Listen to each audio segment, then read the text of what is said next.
You're tuned into Visions, a business and community affairs program designed to encourage and promote entrepreneurship in Central Alabama. Thanks for tuning in to another edition of Vision. Cedric Vaughn. We're excited about our guest and our subject today, talking with Dr. Carl Stockton, who is the Chancellor at Auburn University at Montgomery. Dr. Stockton, thanks for being with us on the program. Thank you, Cedric. I appreciate you inviting me here and to share all the good things we're doing at Auburn University at Montgomery. Yes, sir. You are indeed doing a lot of great things, and we've been impressed with what we've seen so far. So let's get to it and just kind of give us an introduction about yourself and some of the things you've been doing. Sure. Well, first of all, I'm happy to be in Montgomery and the River region, and I've been here a little over a year, about 15 months to be exact, and the people in the community have been very welcoming and friendly, and so I want to thank everybody out there for their support. A little bit about my background. Actually, I was born in Jamestown, New York, but my family moved to Pompano Beach, Florida when I was 3 months old. I was raised by my grandmother, my Italian grandmother actually, and we were very poor. I come from very humble beginnings. I can remember when my grandmother used to tell me, get an education, focus on your education, but when you're a child, sometimes that doesn't resonate. And I remember those days when putting patches on your blue jeans was because you couldn't afford new blue jeans. And when I talk to students at orientation, I mentioned that I cringe when I see torn blue jeans in the store for $100 or $200. But one of the things that she told me was get an education. And so I was very driven to get my degree. At 18 years old, went to the University of Florida, got my bachelor's and master's there. And then I decided to keep going because I was poor so long, I just was focused. So I went to the University of Tennessee and got my doctorate at the age of 26. Got to be careful in this area because I know it's a big Auburn and Alabama, but I support Auburn very, very strongly. But anyway, so at age 26, I started my career in Mobile, actually at the University of South Alabama. That's right, you said that. And that's where I met my wife. Met her at a Mardi Gras ball. And anyway, so we've been married 25 years. We have one child, and I'm going to be a proud father for a minute. We have a daughter named Taylor. She just graduated with her master's degree in accounting. And she's at Houston, and we lived in Houston. I was the provost at Houston before I came here.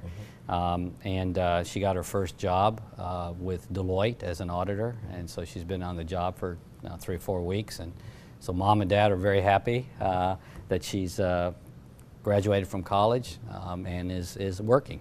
Okay, so is she, I think you told me she's in the process of working on her CPA? She's studying for her CPA exam, and I told her, at graduation, when she was at the age of 23, I said, I wish I was 23 again with a master's degree and know what I need to know now. And so she kind of just looked at me, and I said, okay, just one step at a time. But we're very proud of her. She's done quite amazing. And of course, her dad, being a first-generation college student, knows the importance of going to school. That's right. And I kind of made sure that she took advantage of it. Well, you set a great example. Now, you said that you're here from Houston. Is that the University?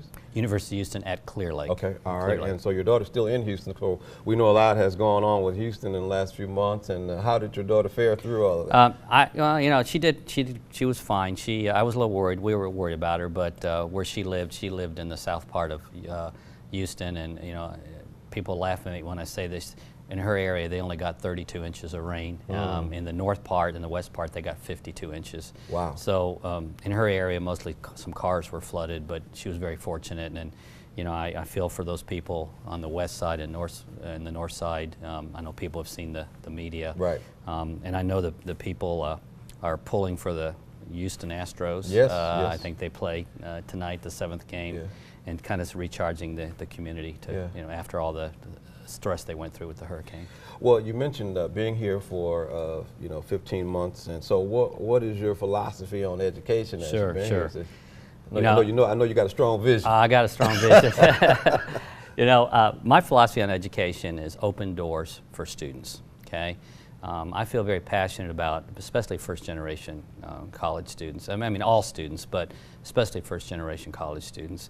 I remember going through not knowing how to fill out a FAFSA application or how to apply for college. Right. And so when I found out about Auburn Montgomery, our daughter graduated from college. It was a perfect time for us to make this transition.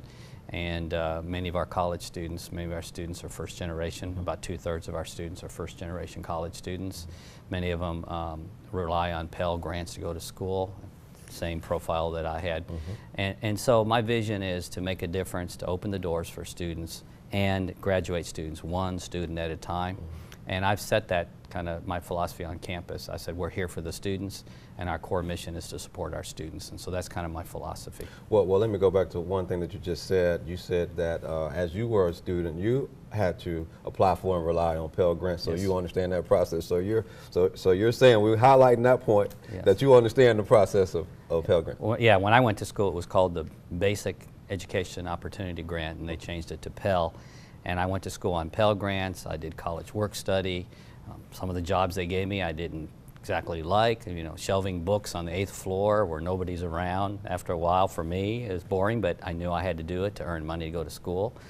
Came home during break and worked side jobs. I actually worked in a bowling alley. You know, I think it was like $1.50 an hour back then or whatever to earn money to go to school. So I can relate to many of the students today. And a little bit later we'll talk about some scholarships that we've created because I want to make college more affordable for our students and their families.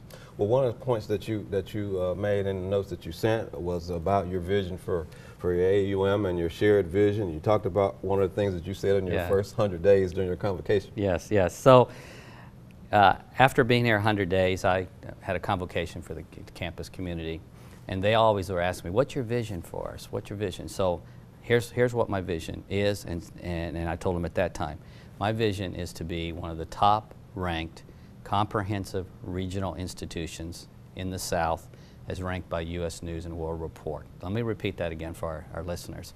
To be one of the top ranked comprehensive regional institutions in the South as ranked by U.S. News and World Report. Now we got that graphic on the screen so our viewers can see what you're saying. Yes. And so that was your vision after your first 100 days. And so Yes. what has happened? So I'm pleased to announce, I'm happy to announce that on September 12th, we got a notification from the U.S. News and World Report that we made the rankings in the top comprehensive regionals in the South. The university was actually not even ranked for several years, okay? And we made the rankings, and we are ranked number 37 in the South for public institutions as well. And, you know, the rankings themselves are nice, but it's the factors that go into the rankings that's more important for me, okay? And let me talk about those factors. I know on the screen you shared some of the rankings that by right. U.S. News and World Report. But what goes into the rankings is they look at, for example, graduation rates and retention rates. And for me, it's more about increasing those rates, okay? Retaining those students, okay? And there's something called a one-year retention rate. So when a freshman comes in, do they come in the fall? Do they come back next fall, a year later? Do they stay in school, okay? So our retention rate went up 2%. Doesn't sound like much, but it's on the right path. Our graduation rates went up a couple of percentages, which is good, because my end goal is to try to get to those rates higher, because as I said, I want to graduate more students and so forth. Interesting, our summer, retention rates were kids, we offered some scholarship programs that we'll talk about in a minute, but we asked the students, would you like to start in the summer and a semester earlier, and we'll give you some scholarships to get started. So we track that because sometimes going in the summer, your friends are not there, it's a little bit slower. Well, we had an 82% retention rate from summer to fall semester, okay? And so I was ecstatic about that. Retention rates nationally are probably in the low 70s, 70, 71, 72%. It's not good enough to be, you know, where we are. I want to keep striving to get those students to graduate. We also provided more scholarships. And so one of the things that goes into the rankings is what's the net cost for students to go to school, okay? And so we were able to provide more scholarships so the net cost decreased for students to pay for that. And so you call them opportunity scholarships? Yes, yes. So we started last year something called an opportunity scholarship. And really, you know, sometimes students don't apply themselves in high school, or they have a number of variables in their life that affected their ability to study, and we know they're good students. And so we started this opportunity scholarship. I call it kind of like a second opportunity, okay? Yeah. And you know, if you look at it on the screen, minimum of 18 ACT plus 2.5 grade point average or higher. Yeah. And you know, it's a $1,000 scholarship, but you combine it with Pell and other types of financial aid, we found out that most students can get their tuition covered that way. As I said earlier, we also had that summer incentive scholarships. Right. During the summer, we also gave them a scholarship, a discounted scholarship to stay in the residence halls if they wanted to do that. And then, of course, in a few weeks, we will announce something that's brand new. And by the way, let me go back and say that we're going to continue the Opportunity Scholarship coming this fall, and so our students will see that. But we're going to start something called the Community College Transfer Scholarship. Okay. So we know the cost of going to a 2-year school is a little bit less expensive than to a 4-year. Okay. So what we're trying to do is reduce that net cost again. So those students that might start at a 2-year program and want to go get their 4-year degree, we're going to offer that opportunity. We call it a Community College Transfer Opportunity Scholarship. Okay. The exact word. So we're excited about those. All right. Well, you got some academic programs, but we've got about 2 minutes. We want to go to another slide that you've got, which is the Logan Project.